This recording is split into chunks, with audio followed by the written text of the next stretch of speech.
Il y a une pierre. Appelle la pierre aux 7 yeux. Dès qu'on parle de pierre, nous savons qu'il s'agit de l'homme. Car le Précleste dit aussi la pierre rejette par les bâtisseurs est devenue la principale de l'angle. C'est l'œuvre de Jéhovah. Et c'est un prodige nos yeux. En parlant de la pierre, elle digne l'homme. Alors il y a une pierre, la pierre aux 7 yeux. Qu'est-ce que cela signifie? Cela signifie qu'il y a un homme qui a les 7 esprits de Dieu. Et la Bible dit ici, la pierre place devant Josué. Sur cette seule pierre, il y a 7 yeux. Regarde, je vais sculpter moi-même cette pierre. Et en un seul jour, je n'élèverai l'iniquité de ce pays. Alors il est dit ici, je vais sculpter moi-même cette pierre. Cela signifie qu'il y a un homme qui pose de les 7 esprits de Dieu. Et que le Précleste Jéhovah va la sculpter lui-même. Alors cette pierre, serait-ce le Seigneur? Non. Car le Précleste Jéhovah n'a plus besoin d'être sculpté. Le Fils unique qui a créé toutes choses avec le Pré. Notre Seigneur Jésus-Christ. Car le Seigneur Jésus t'est digé avec, avant la création de toutes choses, toujours avec Dieu. Il n'a jamais désobéi Dieu. Et ne cesse jamais révolte. Donc cette pierre n'est pas le Seigneur. Mais qui est cette pierre? C'est un fils qui a reçu l'Esprit de Dieu. Et l'Esprit du Seigneur, c'est ce fils qui a besoin d'être sculpté. Car il est haine dans le monde, bien esser aussi le pré et papa. On faune Héber dans le sein maternel. Mais dès sa naissance, tout ce qu'il voyait citait les choses du monde de Satan. C'est pourquoi il ne pouvait pas comprendre, et avait besoin que Dieu le sculpte promptement. Alors cette pierre, le Précleste a comment la sculpter? Ensuite Héber cesse demande. Comment le Précleste la sculptait-il? Maintenant on découvre de plus en plus qu'il le sculpte pour lui obéir. Se dire selon le mode d'Adam. Comment Adam a désobéi au Précleste Jéhovah. Et justement le Précleste Jéhovah sculpte ainsi le frère Héber, pour qu'il obéisse Dieu. Comment Adam n'a pas de vainqueur, et sculpte justement le frère Héber pour qu'il soit vainqueur. Pour que le frère Héber soit complètement vainqueur, victoire après victoire. Adam a désobéi, mais il sculpte un fils qui obéit au Pré et au Seigneur. Concernant le Précleste Jéhovah et papa le Seigneur Jésus, qui disent au frère Héber, et demandent au frère Héber d'obéir au Pré et au Seigneur. Oui, quelquefois. Le Pré l'a dit plusieurs fois. Des moments différents. Le Pré l'a dit une fois. Ou 2 fois. Et le Seigneur l'a dit 2 fois. Des moments différents. En disant au frère Héber. Le Pré et le Seigneur ont dit une fois. Si l'Esprit Saint a dit l'intérieur. Si j'obéisse au Pré et au Seigneur. Le Pré et le Seigneur soumettront toutes choses au frère Héber. Se dire qu'ils veulent que le frère Héber obéisse notre Pré Jéhovah Dieu, et avec notre Papa le Seigneur Jésus-Christ. Ainsi, toutes choses devront se soumettre à Héber. Une fois le Seigneur a dit tout particulièrement à Héber, si tu m'obéis, je soumettrai toutes choses toi. On a alors découvert que cette pierre est destinée à soumettre toutes choses lui, afin que s'accomplisse ce que dit la Bible. Tu as mis toutes choses sous ses pieds. Et encore, tu as remis toutes choses entre ses mains. Se dire soumettre toutes choses.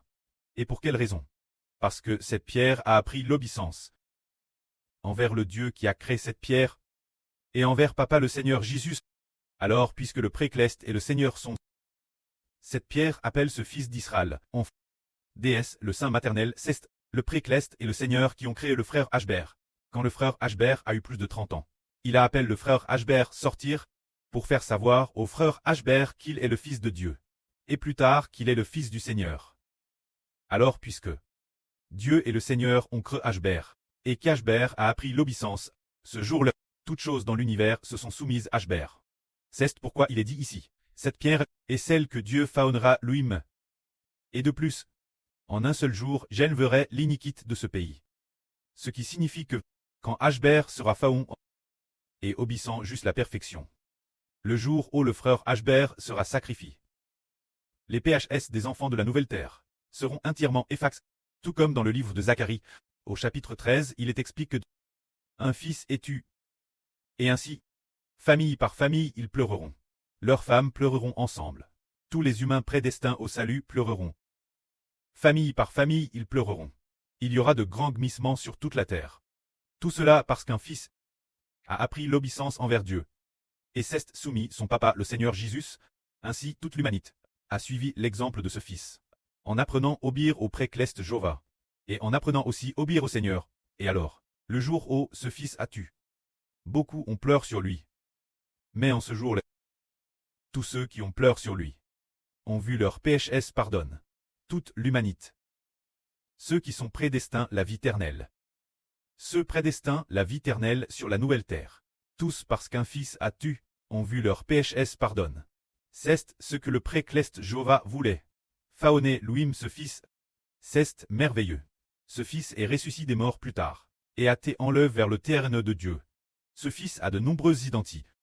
Il est la fois le Mose de la Nouvelle Alliance, et le nouveau de l'Apocalypse, tout comme cet enfant.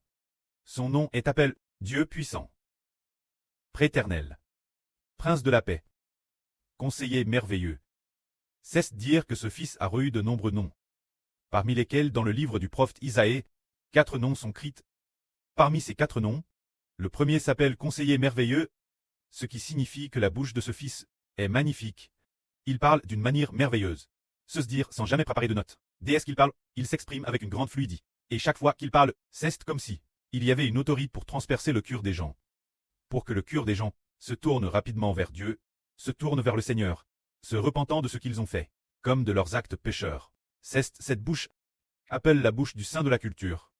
C'est le conseiller merveilleux.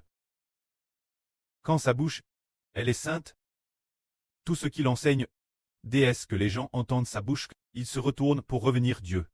C'est le précleste qui faonne constamment. Plus tard, le frère Eshbert a aussi vu le pré d'abord. Au tout début, le frère Eshbert n'avait pas encore l'occasion de battre les frères et sûrs. Le pré a commencé faonner le frère Eshbert. Chaque matin, se levant TRSTT pour lire la Bible haute voix. Au début de la lecture de la Bible, lire haute voix. Puis, plus tard, après ce trait arrive Guangzhou. Il y avait un bois Pérez de Kyun Rood. Un bois au bord de la route. Ce bois Elbas était un bois envahi par les mauvaises herbes. On sait un bois en. Mais le frère Eshbert est dans ce bois. Chaque matin, il entrait dans ce bois, et une fois entré, il y lisait la Bible, faisant les 100 pas, allant et venant, de manière inattendue. Il n'y avait pas de chemin à l'origine, mais le frère Eshbert attraque un chemin en marchant. Afin ainsi. Puis, sans s'en rendre compte, il a compris la vraie de la Bible, puis plus tard, afin nouveau. Le pré a fait traverser une grande pauvreté au frère Eshbert. Afin encore, faisant enseigner par le frère Eshbert ceux qui ne méritent pas la vie éternelle. Enseignant les rebelles, enseignant constamment, les aimant profondément, Madame Sills était rebelle. Comme s'il aimait un trésor dans ses mains, les aimant beaucoup. Puis, au fil de l'enseignement, en enseignant, sans s'en rendre compte, il a acquis une sagesse pour enseigner les gens. Puis, plus tard, le moment est venu de partir errer, et de commencer diffuser en direct. Comment enseigner en direct, ayant l'occasion de faire la connaissance des frères et sûrs. Ensuite, le pré a enseigné Eshbert en disant qu'il fallait ouvrir sur ce hôtel. Plus tard, dans le RVE du pré, faisant en sorte que le frère Eshbert soit dans l'hôtel, pour enseigner les frères et sûrs. Faon ainsi sans s'en rendre compte. Faon pour devenir un berger oint par Dieu et le Seigneur. Un berger selon le cure du pré et de papa. Ne sachant madame pas au début ce qu'était le salut, ni ce qu'était l'évangile. Connaissant seulement quelques versets de la Bible, ou des histoires bibliques. Maintenant parlant du salut et de l'évangile, sans s'attendre ce que finalement, il découvre qu'il est le salut, qu'il est l'évangile, alors comment ne pas comprendre? C'est ainsi que le pré à travers cette manière, diverses manières faon le frère Eshbert. Durant ce processus de faonnage, il a de plus enseigne Eshbert. Bâtir le temple. Il y a le premier temple, il y a le second temple, perçant le second temple, alors que sa construction est sur le point de s'achever. Le pré a encore enseigne au frère Eshbert en disant « Tout l'esprit, tout le cœur n'appartient qu'au pré et au Seigneur ». Alors le travail sera certainement achevé. Et après cela, toutes les nations et tous les peuples s'effondreront. Progressivement, c'est ainsi que le pré faonne cette pierre, tout comme le frère Eshbert vient de le dire. L'origine, cette pierre aux 7 yeux. En fait, Eshbert a encore dit qu'il n'y a pas seulement la pierre aux 7 yeux, mais qu'il doit aussi y avoir la pierre aux 7 cornes. Seulement les 7 cornes viennent du Seigneur. Les 7 yeux sont plaqués par le pré l'intérieur du frère Eshbert. C'est pourquoi cette pierre est appelée ayant 7 yeux et 7 cornes. Se dire ayant les 7 esprits de Dieu et du Seigneur. Et ayant les 7 autorités de Dieu et du Seigneur, l'autorité qui peut briser toutes les nations et tous les peuples. Dans l'Apocalypse, au chapitre, il semble que ce soit le chapitre 19, parle d'une bête 10 cornes, venue combattre celui qui est appelé l'agneau. Mais cet agneau a vaincu la bête 10 cornes. Car l'agneau est le roi des rois, et le Seigneur des seigneurs. Cette bête 10 cornes, pourquoi ne peut-elle pas vaincre l'agneau? Parce que l'agneau, il est le roi des rois. Et le Seigneur des seigneurs, c'est pourquoi il peut vaincre. La bête 10 cornes et les rois. Dans de nombreux passages du livre du prophète Saé, il est prophétisé qu'il y a un homme, appelle Jacob, appelle Israël. Le précleste dit, je serai glorifié par toi. Tu vanneras les montagnes. Et tu briseras les nations. Et il est dit aussi dans les psaumes, tu les briseras, comme on brise les vases d'un potier. Le prophète Saé dit encore, qu'il y a un homme appelle Jacob, appelle Israël. Il peut se dire, vanneur les montagnes. Les montagnes signifient toutes les nations. Les montagnes, la montagne est une nation, et ainsi toutes les nations seront vannes proprement comme de la poussière. Et puis, il est dit aussi de briser toutes les nations. Briser, et encore dans le livre de Zacharie il est dit que le frère Ashbert appelle le Zorobabel du Nouveau Testament. Devant le frère Eshber, la grande montagne sera aplanie, se dire que les grandes nations seront aplanies. Et il y a juste 4 ou 5 jours, l'Esprit du Pré a dit le Royaume-Uni, les États-Unis, la Russie.